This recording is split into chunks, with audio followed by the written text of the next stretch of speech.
Hello. Welcome to this viewing of the fourth tape in a series of, entitled It's Intuitively Obvious. This is what I call a very incredible experience. MIT began this experiment over 3 years ago, and the object of it is very simple: to allow people of different ethnicities, students of different ethnicities and races, to talk about their experiences on a college campus, in this case MIT, and begin to really take the cloak off of race and ethnicity and do something that's not being done well in this country right now, and that is talking about race in frank ways. The other tapes dealt with the experiences and lives of African American students, Asian Americans, and Hispanic students. This fourth tape deals with the feelings and experiences of white students on the campus. What we hope to accomplish by this is real simple. Listen to it. Even though some of the things on it may be difficult, they give us a chance to really address some of the major issues. And once you finish listening to it, if you feel that there's something that you want to add and do, or you're not represented on the tapes, please feel free to do that. But the idea is to start talking and stop sitting around and moping about things.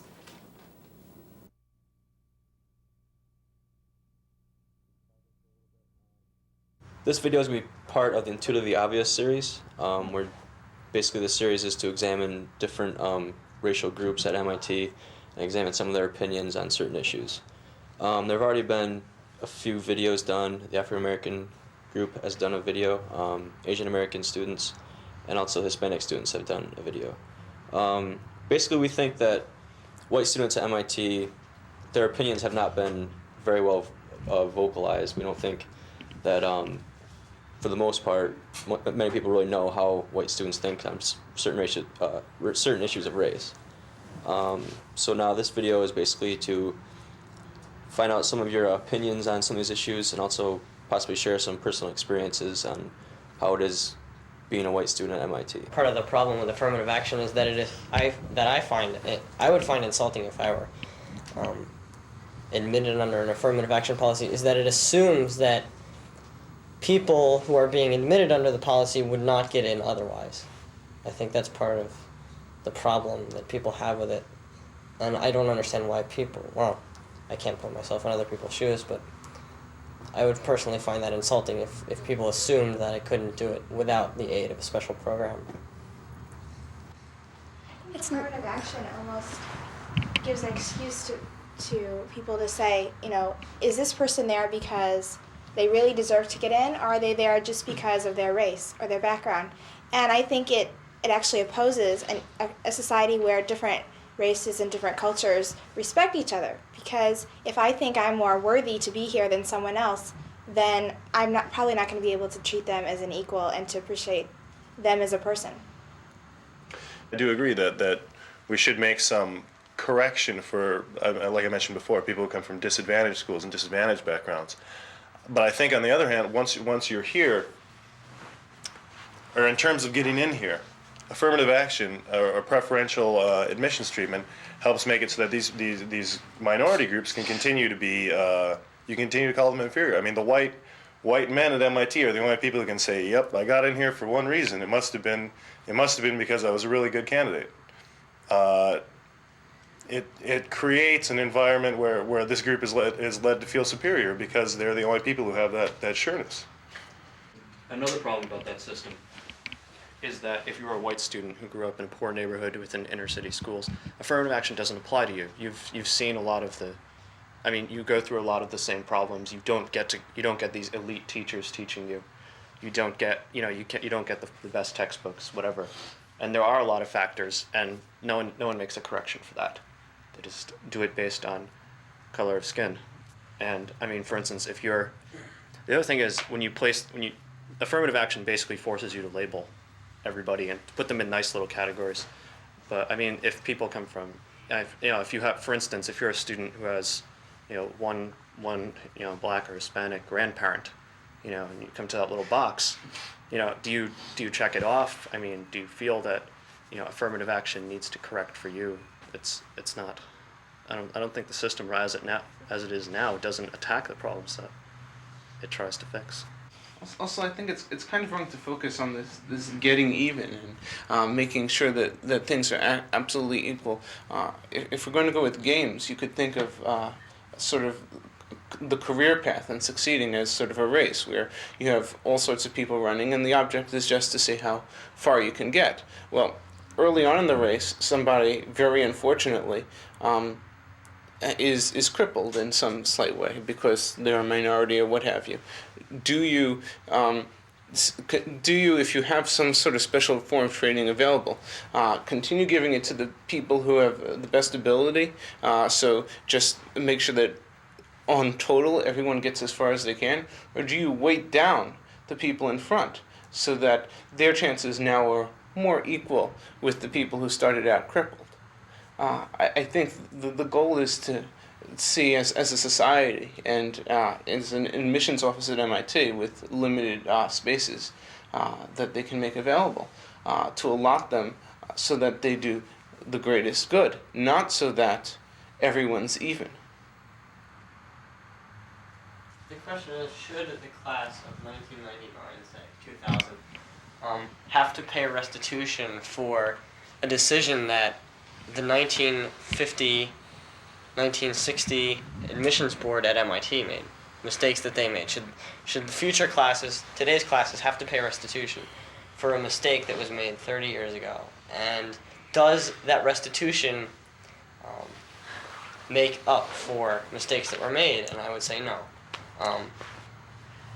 Creating another inequality that is in the opposite direction of a past inequality doesn't negate them. It simply compounds them. Except that you're assuming that all of the inequalities have been in the past, and that's not true. There's still, I mean, the inequalities still exist today, and like, I think that's what affirmative action is trying to prevent more than anything else. It's trying to prevent the inequalities in the higher education system, in primary and secondary education, that exist now. Not necessarily just everything that used to exist in the past. But it's not preventing, it's compensating. You're not stopping the problems from occurring initially. You're compensating people for problems that already occurred. That doesn't help things overall. What would you suggest be done instead of affirmative action then, to make up for the inequalities that exist in society? Don't let them get crippled in the first place. On the other side of that, though, as far as looking at whether minority students are doing worse, is that the tutoring center that is run by the Office for Minority Education, when you sign in to get tutoring, they ask what your race is. And that always really bothers me that, somehow they're keeping track of what students are doing worse in their classes. I come there because I need help in a class and don't really want to, have everyone know that it's that white female that's failing the class. In deference to the OME, though, they are open to every student at MIT, so I have no problem with the Right, I think tutoring it's service that they offer. I think it's a really great service, but and it just sort of worries me. And are they recording all that information that it's the black students that are having to get the most help with their classes or something, and so that sort of bothers me that they're sort of keeping tabs on the students when I'm not sure that's what they should be looking at. I just wonder why it's run out of the Office of Minority Education and why isn't it out of undergraduate student affairs or something like that. I was involved my freshman year in Project XL, which is run out of OME, and it's basically for minority students. And I was having trouble in my classes, and I wanted to get help, so I signed up. And I wasn't encouraged to do that as some of my friends who were minority groups, but I, like you say, I was allowed. But I just wonder why the Office of Minority Education why it's their kind of spearheaded thing. Why it isn't an institute-wide, if freshmen are having trouble, if anybody's having trouble, we should, make this help available to them. MIT is basically like a commuter school. I mean, before you get here in the first 3 days, you decide who you're going to live with and who you're going to spend all your time with. And it's not just Chocolate City, and it's not just A Pi. I mean, a lot of the fraternities on campus, like, I can even pinpoint, like, who's in what fraternity by just looking at them because of the way that fraternities seem to decide who's going to be in their fraternity. Like, in some fraternities, it's all, Southern white boys. It's all this, that. Like, they're all, like, housing on campus is very segregated. And the whole system of making people decide in 3 days, of course you're going to decide what's comfortable. You never had a chance to look at anything else. And I think that's a problem with MIT housing in general, is that when you come to college, you're supposed to be scared for a little while, be exposed to things that you weren't exposed to, because I know I went to a small private school and I didn't get a chance to experience a lot of things that and talk to a lot of people that, you know, and I'd like to get a chance, because college is the time where you're thrown into this new environment and you're supposed to get to know all these new people, and MIT doesn't let you. I mean, well, it lets you, but MIT makes it way too easy not to. And I think that, like, I mean, definitely the major problem here is that we should have some time where we get to meet new people before we decide that we're going to live with, if we're going to decide we're going to live with all people that are exactly, you know, from the same background. Not things exactly the same, but from the same background. Like you mentioned earlier about how Rush, like, you decide in your first 3 days, like, who you want to live with and stuff. And, like, that's kind of my main grievance with Project Interface, in that it only allows minorities in, because you have minorities coming, spending 6 weeks with each other. They all know they're going to come to school here next year. After 6 weeks, you've got a pretty solid set of friends, you know? And, like, those are the people that you're going to want to live with. And then that kind of, not necessarily because they're minority, but, I mean, well, it is because they're the only ones allowed in the program. But I think that, like, if you had white students from, say, disadvantaged high schools or whatever allowed into Project Interface, that you might get a little more dynamic, like, groups of friends, and that would probably benefit MIT more so than setting the minority students specifically apart and saying, okay, well, you guys need extra help or get extra help or whatever, and so you're different from all the other students, like, right from the onset of, like, Rush and everything, because you already know people, you already know who you want to live with, and that excludes all of the white students. The issue of Chocolate City and sort of ethnically exclusive living environments, whether that makes sense. I know being a friend, when we first got here freshman year, we were talking about this and thought it was really strange. We were wondering how people would react if we, you know, moved right in next door and opened up Vanilla Village and had all white people all in one dorm right next door to it. And it seems a very strange thing. I do not understand why this is continued on MIT's campus.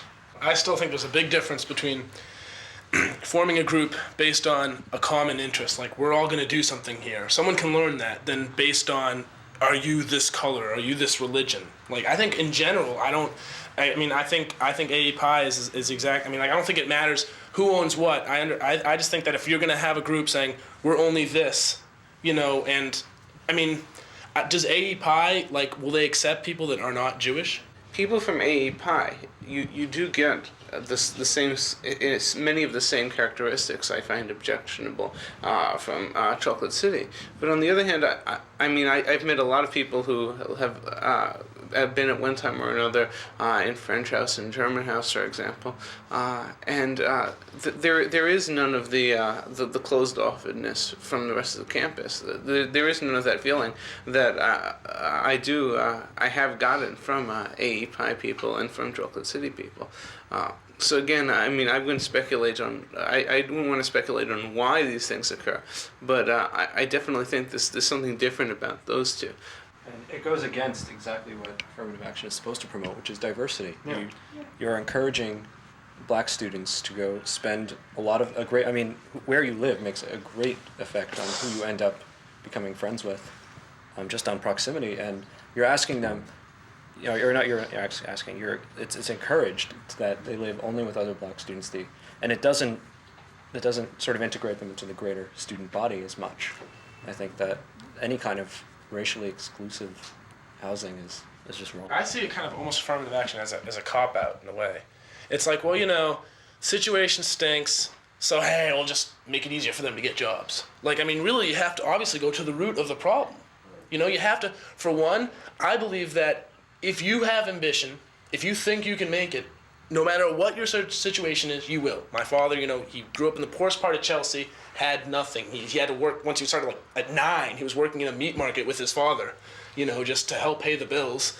And I don't know if it was that young, but I might be exaggerating, but I know at least when he was 13, he was doing it. And I just think that if you, I mean, and now he had it easier because he is white, you know, I mean, he spoke English, you know, I mean, he's an American. So he had that. I mean, he was a white American, so yeah, he did have that going for him. But I believe that he had a goal. He had ambition, and I think that if I were a black man, I grew up, like I'm say a little kid, but if I had ambition, if I really thought I could make it, then I don't care what my situation is, I would. So I think that the key is we somehow have to get this whole idea into mainstream that, hey, no matter who you are, you can do it. And we're trying, but that's what we have to do. None of these other programs will do anything. We have to get at the root. Right now we're not getting at the main issue with affirmative action. And I see it causes more harm than good in that sense. I mean, I'm really firm on my opinion that we need to give advantages to black students because they do have a lot of disadvantages, but I don't really think that it's that much of a disadvantage to be Hispanic in America. I don't think that they really face the sorts of problems and they have more privileges growing up than black students do in the way that they're treated by others, and I think for that reason that's not that kind of affirmative action for Hispanics is not really something that I firmly agree on, or I'm still trying to figure out whether or not that has a purpose in society. What about Asians or Native Americans? Well, Asians don't really have, there's no affirmative action for Asians, is there? It's normally against Asians because so many apply to good schools, I think. But Native Americans, see, that's the thing. Native Americans, if we're talking about compensation, Native Americans, if that's an issue for history and not for today, I don't think Native Americans are discriminated that badly today, where blacks are still facing discrimination. I think But hold on. that's a second. because sorry. Oh, but the thing is that in history, they've been treated pretty badly. And if we're talking about compensation, I think they deserve it. The blacks and the Native Americans deserve it more than anyone else. Talking about compensation because basically they were treated pretty badly in the past, and we came in and ruined, their society. And I think for that, I understand. But the Hispanic aspect, I don't really see where there's any compensation or discrimination today, and that's kind of where I'm standing. MIT's had been up on charges supposedly for not attempting to reach affirmative action goals within the faculty, and they had a big thing with the Department of Labor where they had to prove that for this position we considered this many minority people, this is how qualified they were compared to the people that we hired, and blah blah blah blah. And MIT, and as far as its faculty hiring that I am aware of, which is rather limited, they don't really do so well in the affirmative action arena. As far as they don't even really make that attempt to search out for minority applicants for positions and stuff. I think just as I think that it's fair that they've gone so much further in their outreach for students that they were trying to get a lot of qualified minority applicants and qualified female applicants. I think that's a good thing and a good approach to the problem when you have a lot of people who might not otherwise think about applying to these schools. And I think that they should be doing the same thing with the faculty. And I guess I would say I also agree that there are suspiciously few female and minority instructors in most departments, and that I do think that is a problem. If black people can assume that I'm racist, but I'm not supposed to assume that they act a certain way or that they're going to be a certain way because they're black. I have to have an open mind about other people because of their race, but they don't have to have an open mind about me because I'm white. I think it's one thing to have initial opinion of someone and say, well, maybe they're racist or something, but the fact is a lot of times it ends right there. That's the only way you know that person, and I don't think there's enough communication to find anything different. I mean, most black people probably think a lot of black students at MIT probably think most white people really don't care about race issues, don't might even be racist, and they don't really. There's no avenue for them to really find out what's really true, and I think that's the real problem, not just their initial opinions. It just seems bizarre. Why are they making such a fuss about, whatever my grandparents were doing, or whatever my people supposedly were doing years ago? It's kind of why are you dwelling on all these things that are so far in the past? Maybe if you want to study history, become a history major, but really what you're dealing with now is, I live in America, I'm an American, what are the issues affecting America? What can I do as an American? Not getting so caught up in a lot of this multiculturalism stuff. Except that your history